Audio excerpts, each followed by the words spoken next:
অন্তর্বর্তী সরকার কিছুই করতে পারেনি, 10 মাস শুধু জনগণকে হতাশ করেছে বলে মন্তব্য করেছেন বিএনপি চেয়ারপারসনের উপদেষ্টা অ্যাডভোকেট সৈয়দ মোয়াজ্জেম হোসেন আলাল।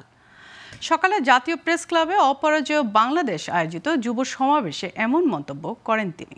বলেন, বিএনপি জনগণের জন্যই নির্বাচনের কথা বলে। কেউ কেউ নির্বাচনের কথা বললে রাগ করে উল্লেখ করে তিনি বলেন, ভোটের অধিকার প্রতিষ্ঠার জন্যই নির্বাচন প্রয়োজন।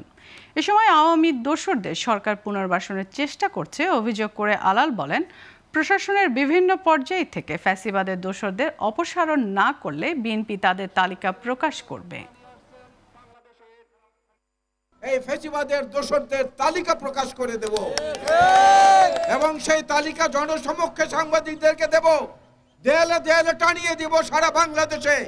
কারা কারা ফ্যাসিবাদের দোসর, কারা কারা এখনো ঘাপটি মেরে বসে থেকে দুর্নীতি করছেন, মানুষের অধিকার বঞ্চিত করছেন এবং যেখানে খুশি সেখানে সেই ফ্যাসিবাদের দোসরদের পুনর্বাসন করার চেষ্টা করছেন।